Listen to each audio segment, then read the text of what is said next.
Good morning and welcome to Next Point Wins. I am your host, Matthew Julie. Thanks for coming in and spending an hour with us today here in the Turntable, WCCR Purdue radio station on the Tuned In app. If you're listening live, hello, good morning. Hope your morning is going well. Got lots of action to talk about this week. Boiler Ball back in action. They beat Fairfield last night 90-57 for their first official win of the season. They polished off after a nice scrimmage against West Virginia. Then they came home for an exhibition against Marion. And then last night was the real deal. And they got the season off on the right foot with a 90-57 win over Fairfield. Also, the Purdue football team beat Iowa last Saturday afternoon. Spencer Evans hits the game-winning field goal in the last seconds of the game to win it 38-36. We'll have full recap of that game coming up here shortly, where this Boiler football team stands now in the standings and in the playoff picture as far as going to a bowl game later in the year. We'll talk about all that coming up. Plus, lots of coverage on this basketball team. It's a lot of new faces, a lot of young faces. I'll have my full rundown of what to expect and who to look out for and what the ceiling is for this team. We'll have that come up here shortly. Also, we have college football picks, another great slate of games coming up this weekend on Saturday, and your favorite segment is back. Unsportsmanlike Conduct will be happening just about at 10:35, 10:40 a.m. Eastern for all you students walking to and from class to kind of give you an idea. We'll try to hit it right after the 10:30 classes get out. If you're listening in class, take notes, but keep listening. Glad to be here with you. There's a good chance you might get more out of this hour-long sports show than you will out of whatever class you're sitting in right now, because sometimes they're very hard to follow, at least for me. Lots going on in the NFL as well. We'll have a kind of updated look at the playoff picture. I'll kind of go into where everybody stands currently. There's quite a bit of mix at the top, in my opinion, after a exciting back-and-forth game between the Saints and the Rams last Sunday afternoon. So we'll have that coming up as well. Let's start with the most recent event, which is Purdue basketball.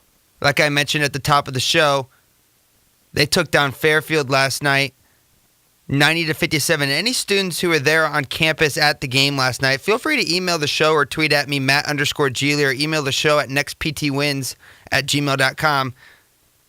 Love to hear from you on what you think about this Boiler basketball team and where you think they are and where you think they can go. Because I see a team that's young, inexperienced, but you could see where this can all form into shape. It's going to take a lot, though. Because my biggest question mark going into the season, I had two. One, everybody knows that Carson Edwards is amazing. Everybody knows he's 1A, B, or C top players in the country. My question is, now with all that spotlight on him, how does he respond? And number two, when he has an off game, because it's basketball, everybody, even the greats, have days where it just doesn't go your way. So when he has that off game, who steps up and takes his spot? It might be more than one guy, but who is like that Mr. Consistency that you can always rely on for 12 to 15 points that you know is going to be kind of like the mainstay when Carson drops 30 like he did last night versus a game where Carson can only get 16 or 18. Like, who makes up the rest of that pocket of scoring? As far as most improved, I know this is very early reaction because I've only seen 2 games, but from what I've seen through 2 games, when I look at most improved, I look at Ryan Klein.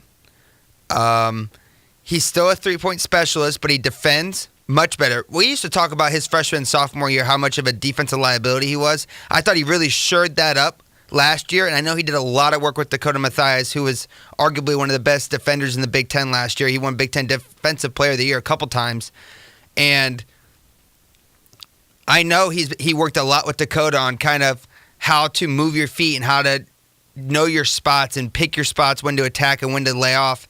And he's gotten a lot better. His defense, I think, is one of the best on the team at the moment. Him and Nojel Eastern. Nojel plays really good defense as well. He uses that big guard frame of his that he has, which I will say, I think he might have lost a couple pounds. He looks a little thinner, still has the same muscle, which is good. I think he just cut some of the fat.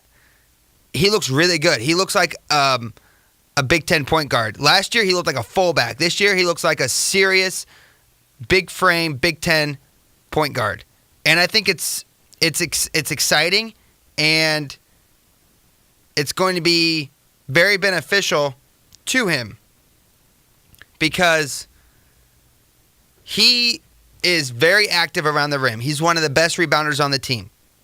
He was last year, and he brings that back, and he still has that same mentality this year. He gets to the rim, he goes up for boards, he doesn't give up on plays, and being a little bit lighter on his feet and be able to move a little quicker is only going to help him. And I think that he's going to have a really, really good year. I don't know if the scoring is there yet. He can shoot the ball. And we see his free throws and we see the way he shoots, and it looks wrong, but he can shoot the ball, and he can shoot the ball well. I don't know if it's quite there yet, but it's not far away. He's a good shooter. So I'll be interested to see how that ends up. Like, I'm checking out the stats right now. He played 23 minutes of last night. He was 0 for 4 from the field. He had 4 rebounds, 1 assist, 2 turnovers, 3 fouls. So it wasn't his best game last night. As a team, they had 13 turnovers compared to Fairfield's 12. That's something that probably going to need to take a look at. But of those 12 turnovers by Fairfield, Purdue got 19 points off of them. So you're turning turnovers into points, and that's something that we're going to see with this team a lot. They can run. They get out, and they go. Harms said it last night in the postgame press conference. You know, we've had Isaac here for the last 4 years, and he just doesn't move as quick, which is just a fact. And when you have Carson, Nogel, Klein, Harms, and Eifert on the floor, your starters last night, or you mix out Eifert for Boudreaux, which I'll talk about him here shortly, and then you take out, at one point they had, and this lineup was very exciting to watch, it was Carson, Hunter Jr., then they had Wheeler, Boudreaux, and Klein. And they just ran. They just ran up and down the floor. And that's when you can see Coach Painter has always been about pushing the ball, getting into your offense before the defense gets set into their defense, because that's how you get somebody on their heels, and that's how you get easy buckets in transition. And they did that a lot last night, and they showed how effective they can be getting to the rim and getting out on the break once they get a turnover or a long rebound. Evan Boudreaux is going to be a starter on this team by Big Ten season, I think. I think that he 100% can hang in the Big Ten. Last night he was 4 of 6 from the field, 18 minutes of play, 10 points. He had 10 points, 2 rebounds, 2 fouls. I'll take 10 points all night long. He has he's very active on the boards. There was a couple where he had the rebound, but he got kind of hammered, and the ball, he missed the ball, but no Joe was there to clean it up and get a putback bucket. And one time Klein cleaned one up and was able to keep the possession. So the box score doesn't tell it all. There was a couple times where he was in position to get the rebound, just couldn't grab it. But by him fighting for the rebound, another Purdue player was able to come up with it and turn it into points. That's huge. That's huge. He's very active on the boards. He's definitely big enough. I know that was a big concern. Like, will he be able to hang in the Big Ten? Yes, he can hang. He can. He finishes at the rim. He's one of the most polished finishers we have, probably more than Matt Harms. And that's not a dig on Matt Harms. This is only Matt's second year playing here at Purdue. So, and Harms is going to be fine as well. He's got to kind of corral back in the fouls, and that's something that I think is going to take some time because he's used to coming off the bench, bringing a spark, bringing some energy, getting a couple big plays, and then getting off the floor. Well, he's going to be out there for an extended time, so when he gets tired, it's important he doesn't foul. He had 3 blocks last night, 3 turnovers, 4 fouls. 9 points, 4 of 6 from the field. So those are good numbers. The turnovers scare me, and the fouls scare me. He added 8 rebounds. He was active. He was active all night long. He only played 17 minutes. Boudreau played 18. That kind of gives you an idea on where those two are. Everybody wondered, could Evan move to the 5? Yes, he absolutely can. He can definitely go from the 4 to the 5.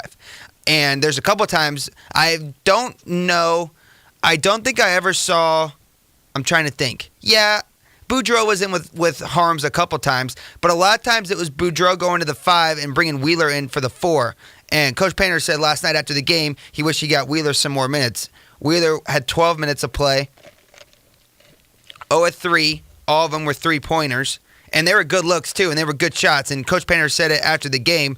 He's seen him make them in practice, and he'll be able to make he's able to make shots. They just haven't fallen yet, so he's got to keep taking them.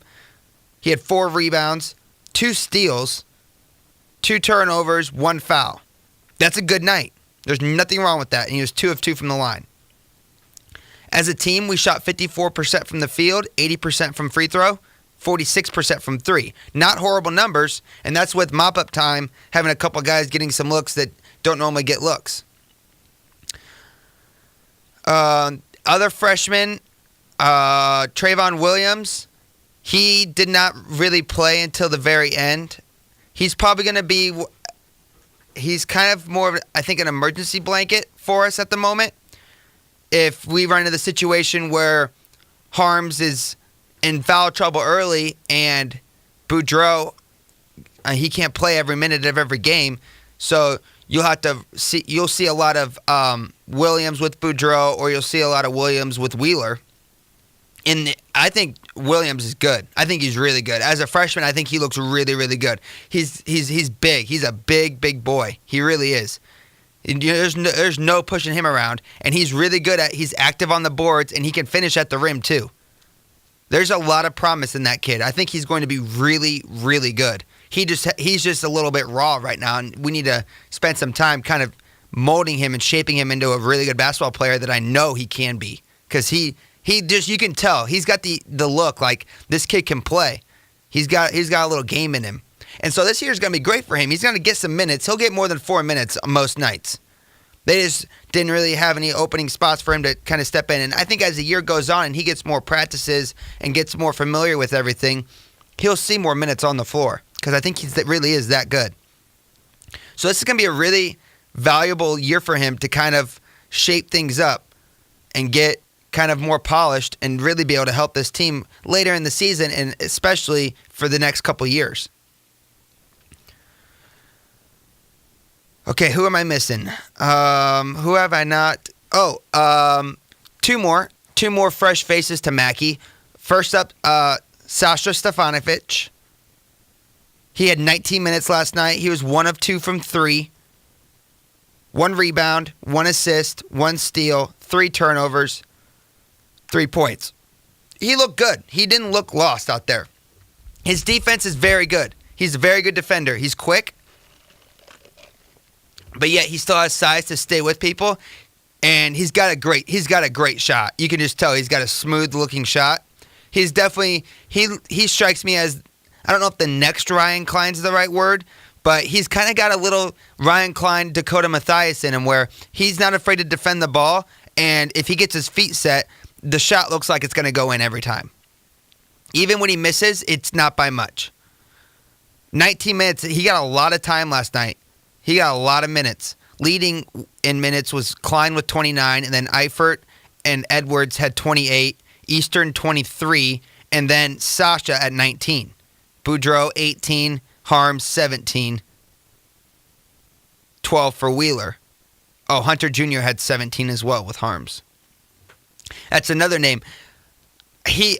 Eric Hunter Jr., he's definitely our highest touted freshman that came in.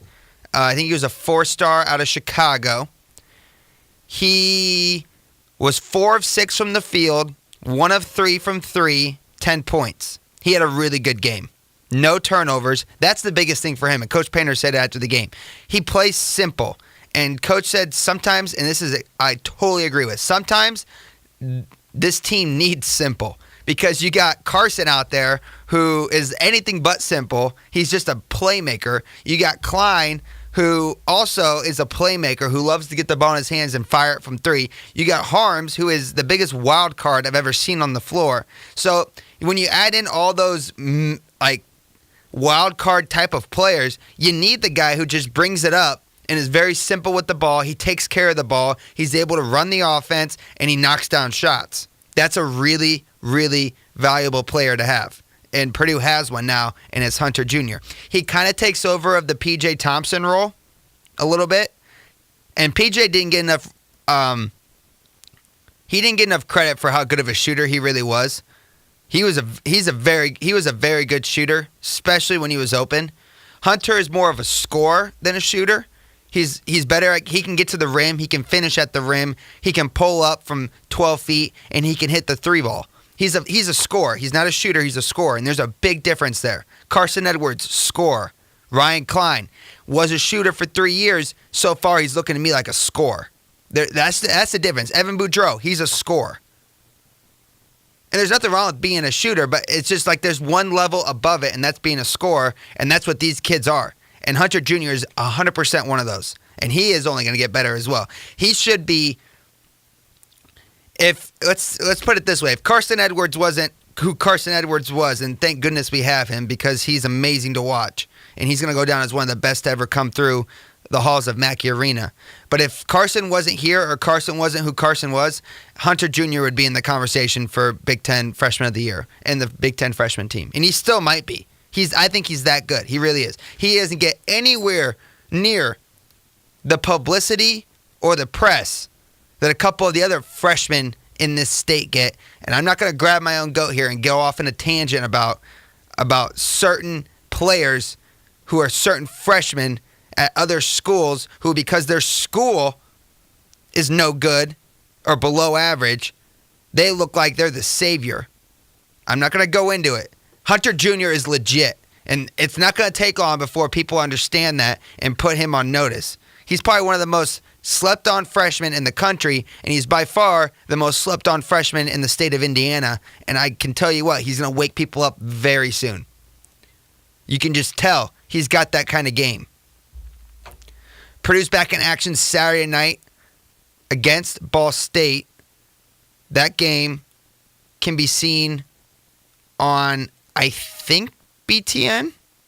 I know we were on BTN to go last night, which I know that grabs a lot of people's goats, and I don't blame you. It's unfortunate that has to be the case. But, it is what it is, I guess. I know the Big Ten Network has those alternate channels, and everybody always points to them like, why can't you show our game on this? I think it was Student U last night who had it, which I know kind of angered a lot of people, but I think we're back. It's the first game of the Charleston Classic. It's a campus game against Ball State. And I don't know the TV station. I think it's BTN though. I'm efforting as we talk. After this, we're just gonna keep the Purdue train rolling. I don't know why I just said Purdue train. I go to Purdue. We'll keep the Boilermaker special rolling and talk basketball. I mean, we just talked basketball. We'll talk football. You see what happens when I try to multitask? I gotta learn. Kids these days, they don't know how to multitask, and I'm one of them. You'd think that they got their phones going all the time while they're doing their homework and whatnot, and you'll be like, oh, it is BTN. It's BTN. Yeah, I think it's BTN. Final answer. BTN. Cool. Yep, 8 p.m. on BTN. So you'll get your first real look at the Purdue basketball team Saturday.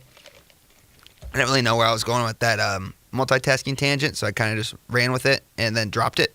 So moving on. Purdue football. What is this Purdue football team? I'll tell you what they are. They're gamers. They go out and they just play. What happened? Okay. This is the way we're gonna work this. And it's hypothetical, but you know what? Some of this best sports talk radio is hypothetical. So we're gonna do hypothetical. Because this is important to me, because it amazes me. Every time. It amazes me. I want you to imagine any team in the country. Any team. Okay? If you're not a Purdue fan, pick your favorite team. If you are a Purdue fan, pick another team in the Big Ten. Pick a team that you've watched a lot. Everybody has that one or two teams where it seems like they're always on. Like maybe it's Texas, maybe it's Notre Dame, maybe it's pick a team or pick a coach in the country. You might see where I'm going with this. All right, now go through this hypothetical with me. You start out with 4 home games and you lose the first 3. You're 0-3, and then you get a win. You're 1-3 after 4 home games to start the year. Then you go on the road for 2 and you get them both. What team in the... I can't... All right, here's your example. In case you didn't think of an example, I'm going to give you one. Louisville University, the Louisville Cardinals. By no means less... You might be... Okay. By no means less talent than Purdue. By no means less of an opportunity to recruit than Purdue. I mean, they had one of the most dynamic players in all of college football last year.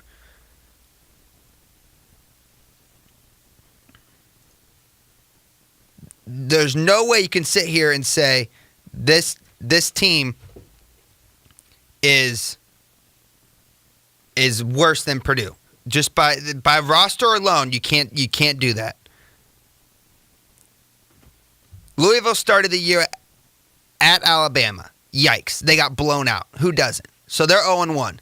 Then they turn around and they beat Indiana State and Western Kentucky. 2-1.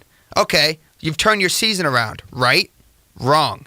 You lose at Virginia, home for Florida State, home for Georgia Tech, at Boston College, who we beat, home for Wake Forest. You get blown out by Wake Forest.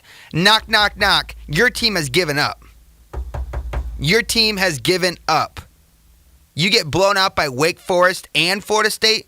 You didn't get blown out by Florida State, but you lost to Florida State. You got blown out by Virginia. That's not a good team. Louisville is currently 2-7 and 0-6 in their conference. 0-6. You're telling me that team didn't give up? What if Louisville would have started out 0-3? They started out 1-2, and they're currently 2-7. What if this Louisville team would have started out 0-3? They'd be 0 everything right now if they started out 0-3. They gave up when they were 2-2.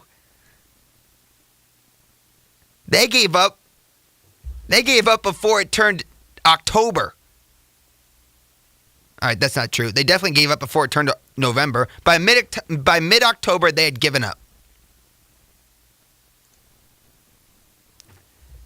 It speaks to Coach Braum. It speaks to Coach Holt. It speaks to Mike Bobinski.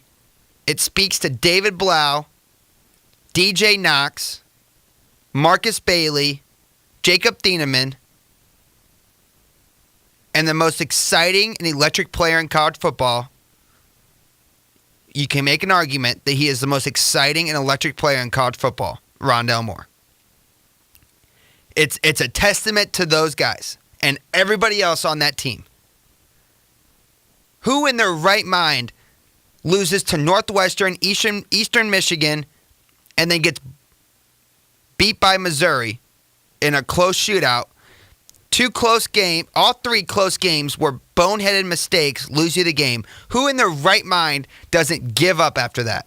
No. You turn around and you rattle off 4 straight wins, beating 2 ranked teams, 1 a top 5 team, and the biggest win in a decade for the program. And this is where it gets good. I'm not telling you anything you don't know. But then you turn around and you're in the thick of it for the Big Ten race, and you drop a bad game that you played below average at Michigan State. Just takes the air right out of the entire program. Just takes the air right out. Any other team, Louisville, Ohio State. I mean, look at Ohio State. They lose to Purdue. One bad loss, still in the hunt for everything they want to play for the rest of the year, and they almost get punked by Nebraska. And by almost, I mean it looks like a loss. Yeah, they get the win, but like if we're talking college basketball, that looks like a loss. They're lucky we're not playing college basketball, because in college football, it's just a matter of winning. They lose one game at Purdue, and now they look like they don't want to be there. I'll have more on Ohio State coming up, because I actually think they're going to turn this thing around. So I don't mean to be too harsh on them. But, I mean, come on. Give me another team that loses at Michigan State, pretty much takes the wind right out of your sails and puts you up against the wall once again to try to make a bowl and to try to compete in the... It pretty much, at the time, made the winning the Big Ten West look about as gloomy as possible, and making a bowl game now still probable but scary. So what does this team do? They don't lay down, they don't roll over, they don't quit. They come out and they find a way to beat another ranked opponent, Iowa, in the last second. A game that they dominated from start to finish. They dominated that game, except for one period in the fourth quarter where we had a bad turnover and a bad couple series on both sides of the ball. And Iowa, being a great football program, does what any great football program should do. They take it, they take advantage of it, and they set themselves up to win the game. So, you're rolling good, you're looking good, you're going. 12 minutes left in the fourth quarter. They score a touchdown, get it within 5. 10 minutes left in the quarter. They score another touchdown to take the lead. Back-to-back touchdowns after you had played almost a perfect game up to that point. I mean, never trailed. You were tied in the first quarter, and then you didn't trail after that until 10 minutes to go after David Blau throws a really tough interception in your own end. They take the lead, and any other team would have been like, oh, well, it gave it a good shot, but this is not looking good. We're in trouble. A lot of teams quit. If anybody has season tickets to Purdue football, you saw a team quit earlier in the year. You saw a team get down to an opponent early and often, and that team just rolled over and went to bed. And that team was the number 2 team in the country at the time, and they quit. This team did not quit. This team said, all right, a little bit more adversity. Let's go down. Let's set ourselves up for a field goal. So what do? They go 11 plays, 43 yards, and 4 minutes and 22 seconds to set up a chip shot for Spencer Evans, and he hits it dead center for the win. You can't make that up. You can't make up this roller coaster of a season. Up, down, up, down. What's next? I don't know. What I think is next is another win against a Maryland team that's way below you. A Maryland team, excuse me. Why did I say Maryland? That's not who we play. Minnesota, yeah. A Minnesota team who, okay, Maryland would have been kind of interesting. Minnesota stinks. Minnesota stinks. 1-5, 4-5 overall. Minnesota's a bad team. We're going to row our train into that ugly stadium, and we're going to get a win.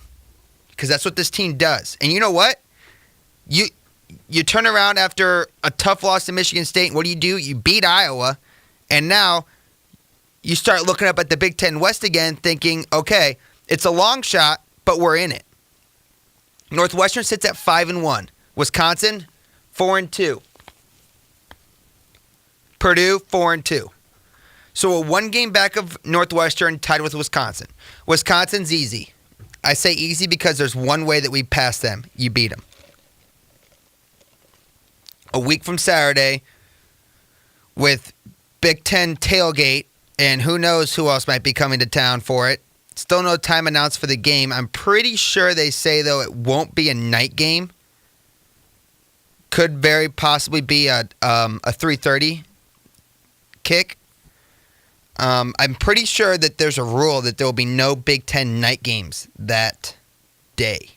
I don't know if that's 100% true. I can't say I'm making it up, but I can't say I know for a fact. I know I read it somewhere. Let's just put it that way. I would take me at about 92% confidence on that. I'm pretty sure it's not going to be a night game. So maybe it's a 3:30 kick. I know BTN Tailgate's scheduled to come for a little pregame show and stuff. They did that last year. It was pretty cool.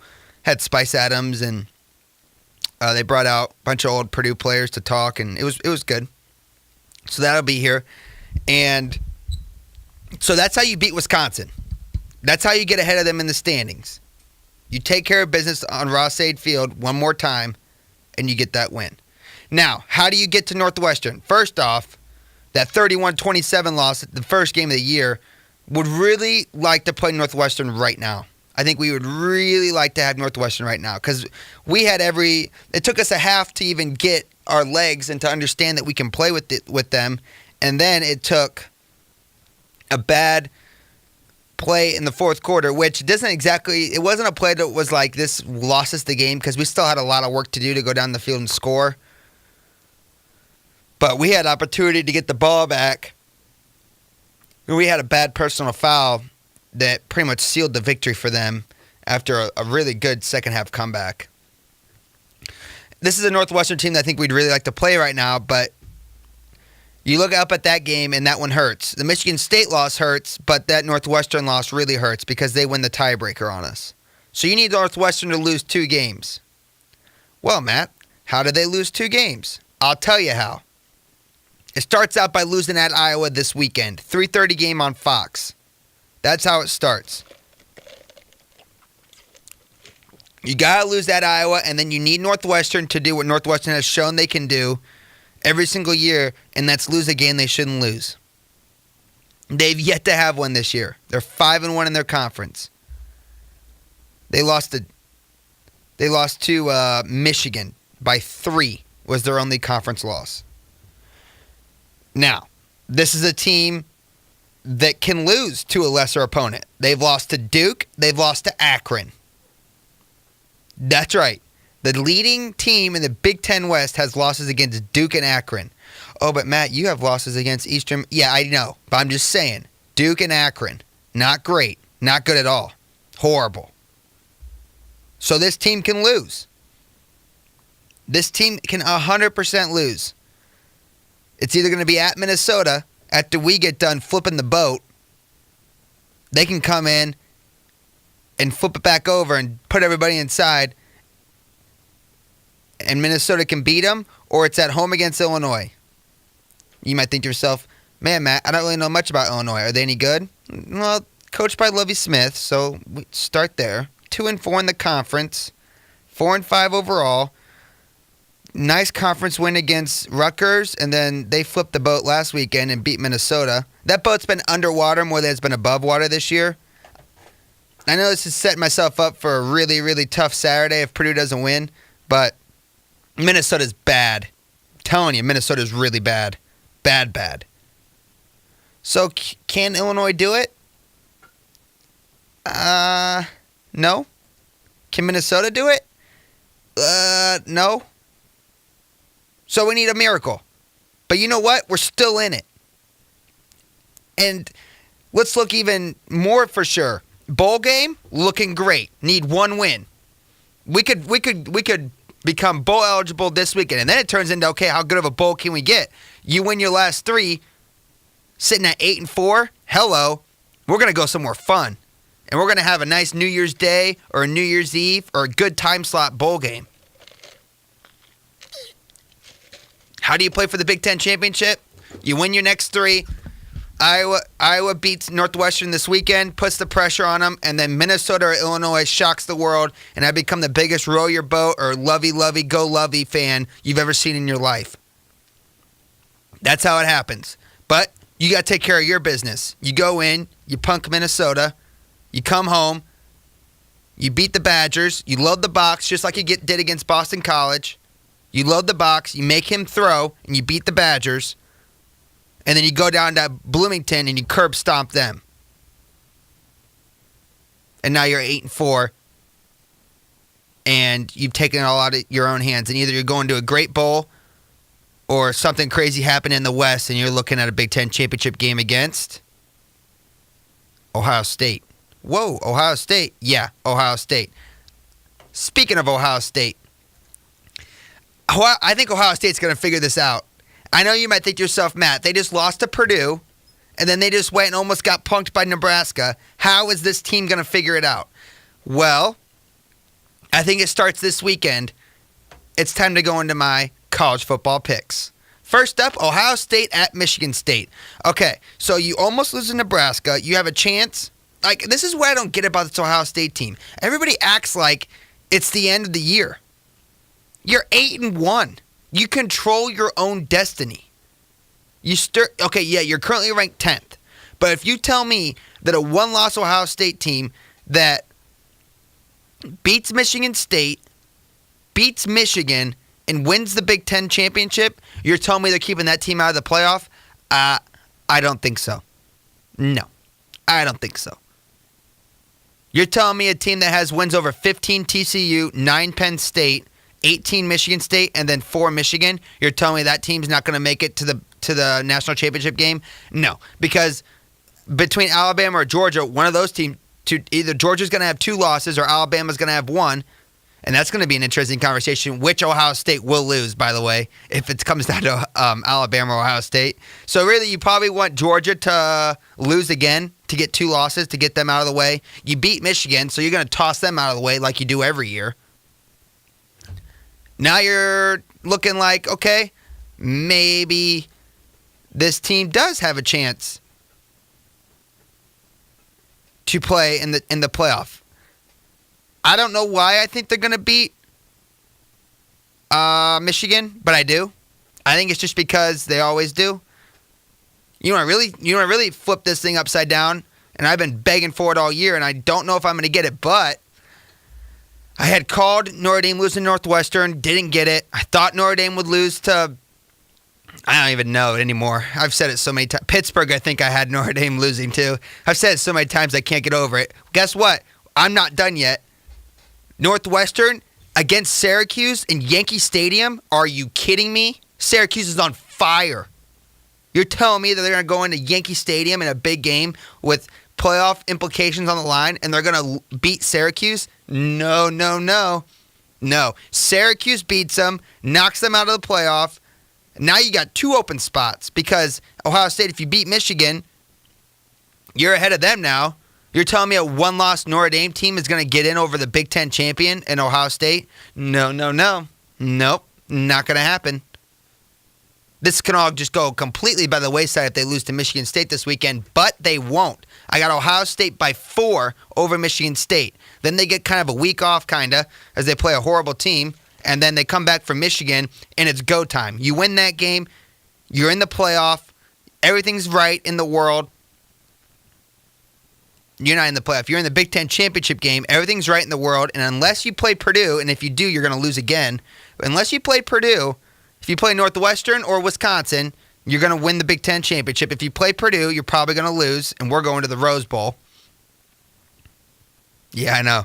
It's one of those days. I am on fire. I am on fire today. I had a week off, and I told you guys, and let's just address, you know what? We're just going to address the elephant in the room. It's taken 40 minutes for me to do it, but here it is. Not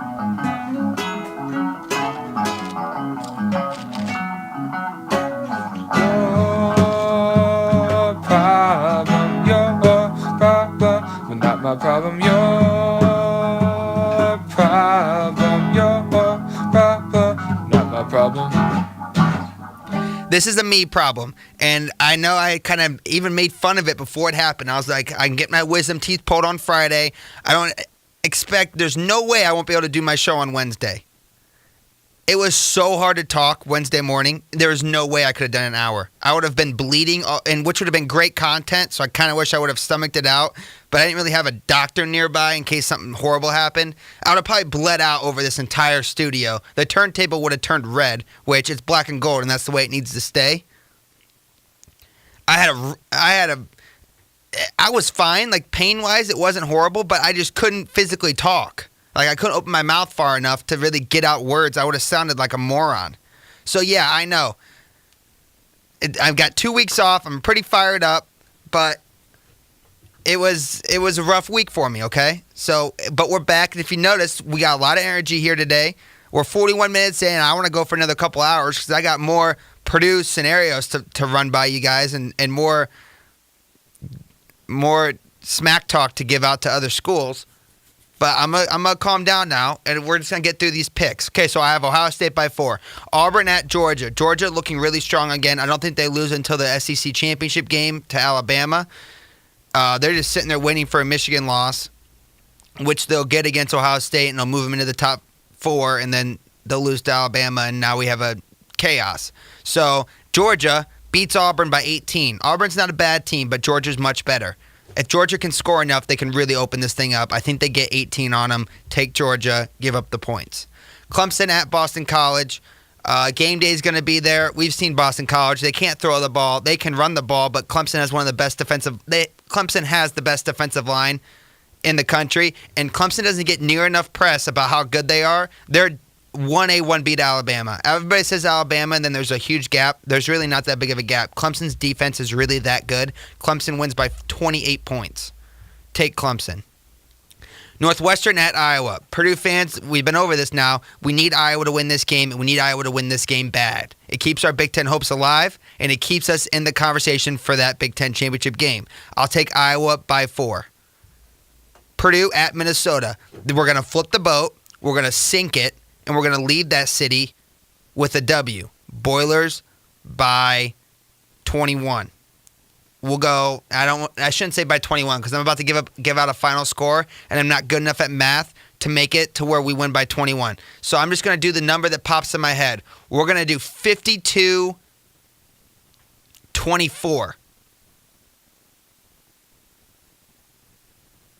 So 28. Math. Nailed it. Okay. Purdue by 28.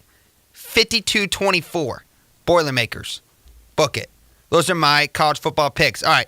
It's 10:43. We got to get into unsportsmanlike conduct because I got 2. And one of them is I'm passionate about, and the other one is just kind of something funny that happened to me over the weekend. So here we go. Unsportsmanlike conduct. And now, unsportsmanlike conduct. Personal foul, number 15 on sportsmanlike conduct. That's a horrible call!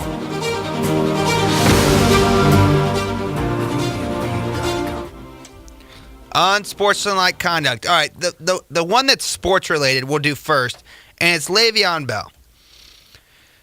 I've done a pretty good job of not talking about Le'Veon Bell on this show. Le'Veon Bell is driving me nuts. It drives me nuts how much we have to talk about him. It drives me nuts about the situation. So here's the deal if you don't really get it. And if you don't care, I don't really blame you. But I just feel like that we need to know the facts of what he's doing and what it means. So I'm going to give that to you now. Le'Veon Bell has yet to report to the Pittsburgh Steelers this year. It's because he got franchise tagged, so he couldn't get traded and he couldn't become a free agent. And he didn't like that because he wants a new contract. And he's afraid that if he goes out and plays without a new contract, he's going to blow out his ACL or he's going to get hurt, he's going to break his foot, or something's going to happen to him, and then no one's going to want to pay him in the offseason. So, to be safe, he says, okay, I won't play. That's fine, except for the fact that, well, he needs to, report soon, or else he doesn't get to become a free agent next year. So, how does he become a free agent next year? The Steelers would have to say, okay, we won't place the franchise or the transition tag on you this offseason. If that happens, he will become a free agent. And this is the case whether he plays all of the next 7 games or if he plays no games at all. The Steelers can, I don't know why they would, but they can do him a favor and not franchise or transition tag him. And he becomes a free agent and he will get paid millions and millions of dollars. Now, why would Pittsburgh do that? The only reason I could think is they're sick and tired of this circus and they like what they have in James Conner, and they're willing to part ways. But I've always said, if you're going to get rid of the guy, trade him and get something back. Get some draft picks back. Get something. Don't just let him go. But he's got like these no trade clauses, and it's really hard for him to get moved. Okay, so what is this November 13th deadline that everybody talks about? Well, it's a week from Tuesday, so it's 6 days away, and it's the last day that he can report and play this year. If he's not at camp with he has made no money this season because he has yet to sign his franchise tag that they tagged him with. He has made no money. So if he doesn't go to Pittsburgh and sign that franchise tag and report to the team on November 13th, he can't play at all the rest of the season. He can't come back on November 21st and say, okay, I'm ready to go. Not allowed. He won't be allowed to play, and he won't get paid. So he will get no money in 2018 if he does not report by Tuesday.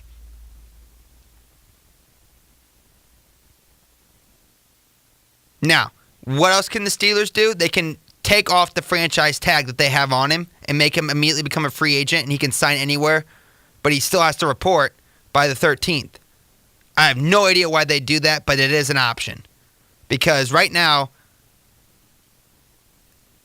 Pittsburgh's having very much trouble trying to... The thing is if they trade him, none of these teams want the guy for half a season, giving up probably at least 1 or 2 first-round picks. No one's going to do that to have a phenomenal running back for half a season and then have to turn around and try to sign him in the offseason. Because he can go anywhere he wants at the offseason if he gets traded. So it's really hard for a GM to be like, okay, I'll take the risk that you're going to sign with me at the end of the year and give up 2 first-round picks. That's way too much, and that's way too much risk to do it.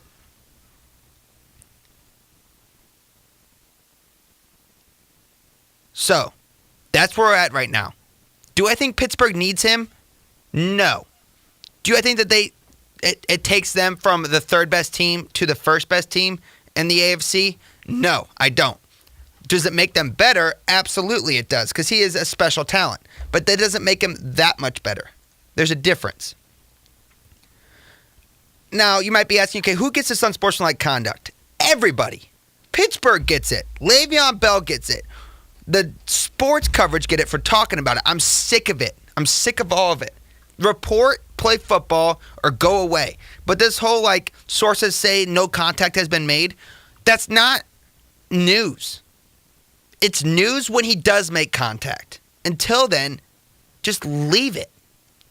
It's really not even that interesting of a story. It'd be interesting if the Steelers were 4-4. And no one knew if they were going to make the playoffs. But the fact that they're 5-2-1 and they're playing well with James Conner, it makes Le'Veon Bell not a story. It becomes a story when he reports or when he contacts them. If either of those, or if he gets traded. If any of that happens, then it's news. Until then, just leave it. Unsportsmanlike conduct. I'm going to do since we're talking NFL, before I give you my second unsportsmanlike conduct, we're going to quickly...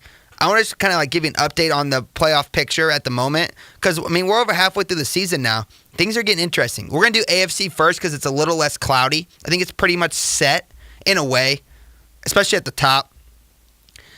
In any unparticular order, 1, 2, 3, Kansas City, New England, Pittsburgh. Those are 3 phenomenal teams. Kansas City's defense is only getting better. Mahomes has shown that he can play. Now,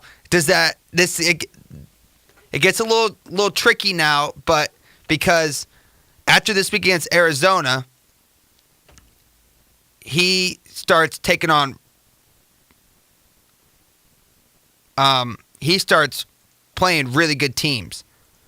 They're going to whoop Arizona this weekend, but then you're at the Rams, and you still got to go to the Ravens, to the Chargers, and at the Seahawks. Those are a couple pretty big games still left on the schedule. That's a couple really big games left on the schedule, actually. So we're going to see even more about Mahomes and what he really can do.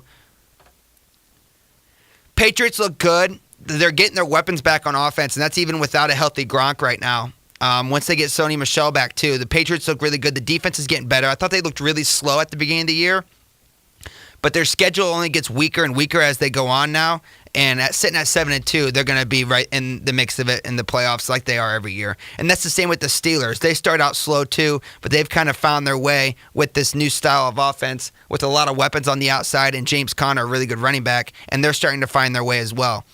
Then it kind of gets a little bit more muddy. Right now it's Houston, Chargers, and Bengals round out the bottom three in the AFC currently, with the Dolphins, Ravens, Titans, Jaguars, and Colts all technically in the hunt. None of those teams are very good. Ravens maybe are kind of good, but not really at all. Jaguars and Colts stink. Dolphins stink too. They're on a quick downhill go. And Titans are no good, except for they had a nice win over Dallas, but Dallas stinks. Bengals are probably the most interesting of these three. No, I would say Houston, actually. Texans are starting to look pretty good. You can tell Watson's getting healthy, and he's getting back to his old form. And it's amazing how much better that team looks when he is like that, because their defense is still phenomenal. They're good up front, and they got a lot of weapons on the outside with Hopkins and Fuller when healthy. So Houston's and Lamar Miller's a good running back, too. Houston's going to be interesting. That's a team that can kind of give a Kansas City or a Pittsburgh or a Patriots kind of a run for their money on any given day. So that's something to look out for. And quickly on the other side, the NFC, Rams, Saints, definitely 1-2. You can kind of interflip them. I thought Rams were much better, but Saints at home are dangerous, and they showed it. They showed it last weekend. So look, 1-2, it's pretty much 1A, 1B. Two very good teams, two teams that are definitely probably the front runners to represent the NFC in the Super Bowl, and either one would be a great matchup for anybody in the AFC. I think the Rams' defense hasn't shown what we thought they could do. Their defense hasn't been quite as good as we thought they would be. The offense is polished and good. Goff is good. Gurley's MVP candidate, and then guys like Cooper Kupp and Cooks on the outside. That's a very, very good offense, and it's showing. Saints, on the other hand, they've always had Drew Brees, and now with Mark Ingram back, they got a good mix-up between Kamara and Ingram, the power and the speed that makes their running game phenomenal. And when the running game's phenomenal, you let Brees throw to open receivers, and they can start really doing damage on offense. And the defense has always been the kryptonite for this team. For years, it's been their kryptonite, and they're starting to look much better, and they're able to at least hang in there and make a fight and keep the game close and give Drew Brees a chance to win it. Sitting at number 3 of the Chicago Bears, here's your weekly update on my feelings on the Chicago Bears. Terrified. Terrified as always, because you won the 2 games that you're supposed to win against horrible teams to get you to 5-3. Now we got the Lions, and then we got Minnesota, and we have the Lions again, and we have Minnesota again, and we still have the Green Bay, we still have LA. Schedule gets tough from here on out. It has been a weak schedule to this point, and it gets tough. But you know what? You're first place in the NFC North, and you got a chance to make some noise. So I'm skeptical, but I'm anxious, and I'm excited for the first time in a while. And this is when my heart gets broken. So just stick around, and that's going to happen. Redskins, 5-3, the best of the NFC East. The NFC East that stinks. Dallas stinks. Giants stink. Eagles are getting better. Redskins, I guess, are the leader right now. I think the Eagles end up taking over that division somehow, some way. Just feels right. I don't know. It's definitely not Dallas. They stink. Defense looked good Monday night. The offense is bad. They're just bad.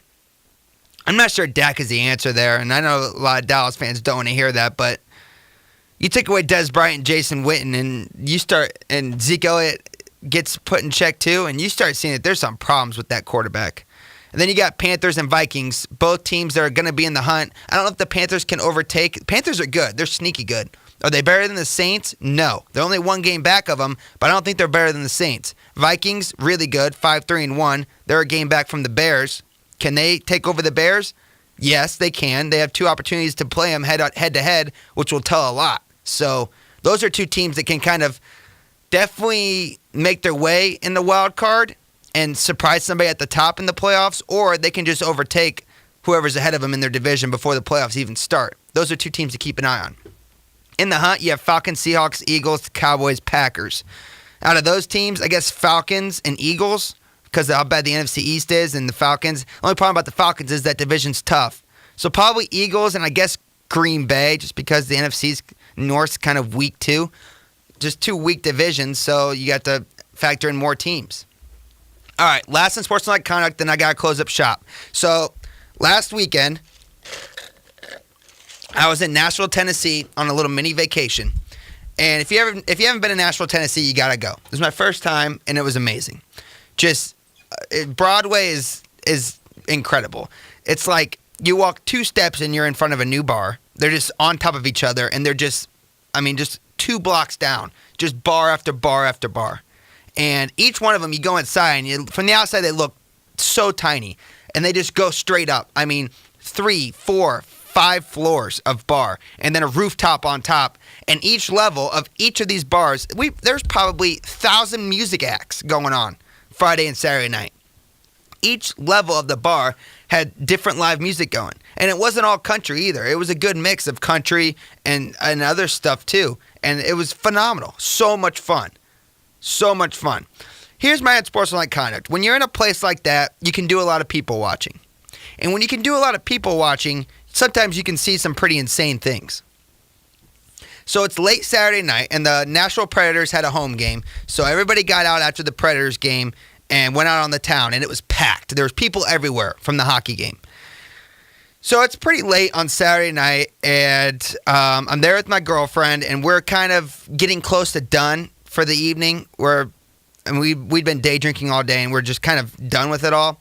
So I don't remember the name of the bar we were in. I think it might have been Honky Tonk Central. I know, what a name, right? Yeah, welcome to Nashville, Honky Tonk Central.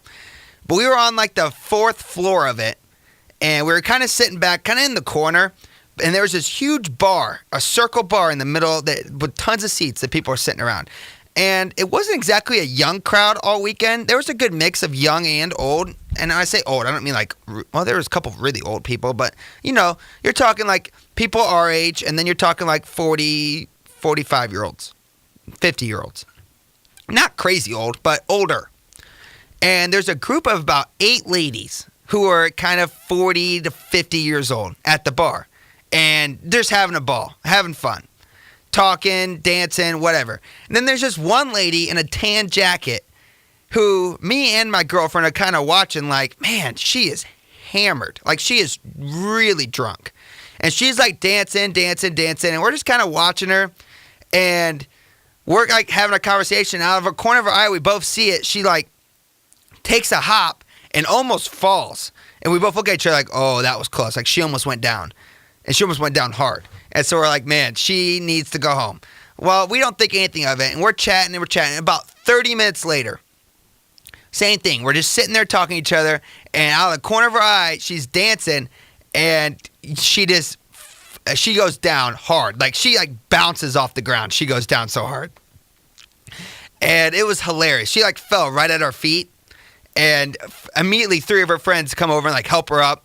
And then a bouncer comes over, and you could tell he's like, hey, it might be time to go. And they're like, no, we're fine. He's like, no, you have to go. You can't be here falling over and hurting yourself. You got to go.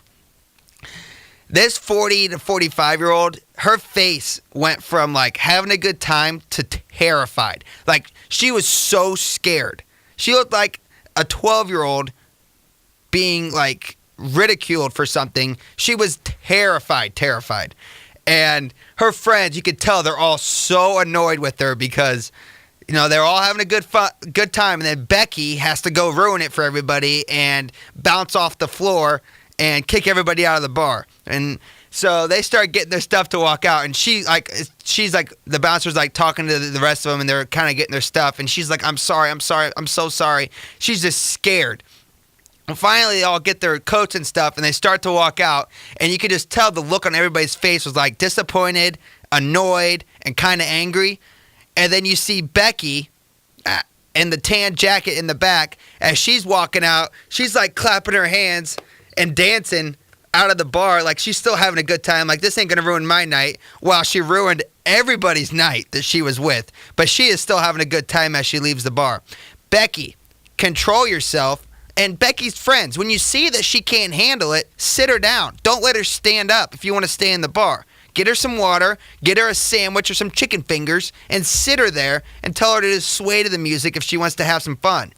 Unsportsmanlike conduct, Becky. Learn how to control yourself. I know it's ladies' weekend, and everybody goes out on Friday night and Saturday night to have fun with the gals, but you got to understand that you need to be able to control yourself. Unsportsmanlike conduct. Enjoy football this weekend. Have fun. We will see you next week. This is Next Point Wins on WCCR Purdue. Personal foul, number 15, unsportsmanlike conduct. That's a horrible call!